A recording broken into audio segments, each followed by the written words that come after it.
When I was first experiencing symptoms of what I later knew was schizoaffective disorder, I really began to question my own sanity. And, thoughts like, am I losing my mind? Am I going crazy? Started to run through my head. And then when I was diagnosed with schizoaffective disorder, this idea of the fact that I had lost my mind was kind of confirmed in my own head. I think that this is something that a lot of people experience when they are first working through the experience of symptoms and diagnosis and whatnot. And I think it largely has to do with the intense amount of stigma there is around chronic mental illnesses like schizophrenia. Perhaps, one of the major reasons why there is still this permeating stigma around it is kind of the historical context of what used to happen when you were diagnosed with schizophrenia. People with schizophrenia were often placed in institutions like insane asylums, basically, and were locked up and kind of stripped of any personhood. And that was kind of how serious mental illness like schizophrenia was dealt with historically. And I think that this is kind of where our notion of what it means to be crazy has developed. And, this is where people have an understanding of what the term crazy means. Crazy referred to the people who are being locked away in these mental institutions. And now we use the word crazy for other things that maybe don't even pertain to mental illness at all, but do convey maybe an extreme nature of something or different or not grounded in reality. So it's really not surprising that this external stigma that exists around illnesses like schizophrenia starts to kind of transition into an internalized experience of stigma around having an illness like schizophrenia. I think that when you are living with an illness like schizophrenia, you kind of live in fear of other people being afraid of you, or other people, exerting control over you, locking you away like they did historically with insane asylums and whatnot, treating you like they have treated people like you in the past. My experience with having a schizophrenia spectrum illness has been that of, beginning to kind of think of and perceive the world a little bit differently than other people may. And I think that because of the internalized stigma that I've experienced, this kind of difference in thinking has kind of been ingrained into me to be thought of as though I'm losing my mind. So how do you deal with this internalization of what society views as crazy? I think to start off with, an important place to kind of consider is, what does it mean to be in control of your own mind?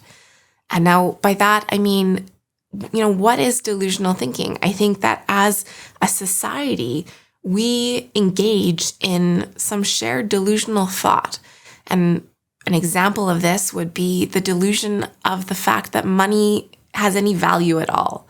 It doesn't. That's a shared delusion that we all have agreed to experience together. It could also be argued that religion is a form of shared delusion, or the institution of marriage, where people have the kind of borderline delusional thinking going into marriage that it is forever, that it is for their lifetime, when statistically speaking, 50% of marriages don't end in forever. So I guess that kind of leads me to question who gets to decide what train of thinking is acceptable, and who gets to decide the way in which it is most accepted to perceive the world. If you are experiencing a chronic mental illness and are being made to feel like you are crazy or you have lost your mind or that kind of thing, I want to encourage you to try to think about it a little bit differently, and to try to think of it as your brain functioning a little bit differently than is typical. There's a lot more conversation going on right now about what it means to be neurodivergent. And what neurodivergence is basically when your brain functions differently than is standard or typical. It's not necessarily a bad thing that your brain may function a little bit differently.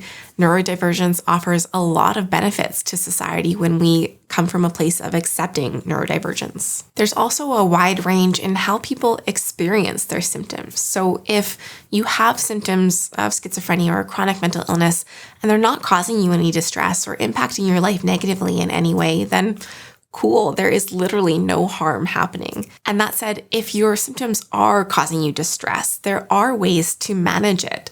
And this can be through medication, therapy, changes in your lifestyle, etc. We have a whole video specific to treatments for illnesses like schizophrenia, which you can check out here. The point that I'm really trying to make here is that if you are experiencing a difference in how your brain processes the world, or a mental illness, if you will, you are not crazy. You are not broken or defective, and you have not lost your mind. I completely understand that this can be a really, really difficult train of thinking to overcome for reasons like the internalized stigma and the external stigma around illnesses like schizophrenia still. But it is a really important part of self-acceptance, which is a really important part of recovery and living with a chronic illness like schizophrenia. The more that you believe that internalized notion that you are crazy or that you've lost your mind, the less agency you ultimately have over your own life. It's really important to remember that you are still you and you are fully capable of leading a meaningful and fulfilling life. If you are feeling alone and struggling with thoughts like these around internalized stigma and issues with self-acceptance, and you want to meet other people who maybe process the world a little bit differently, we have an online peer support community for people who are experiencing schizophrenia spectrum illnesses, which you may be interested in. You can access that through our Patreon page at the link in the description below. So thank you so much for watching, and as always, wishing you and your loved ones good health. We'll see you in the next video. Bye.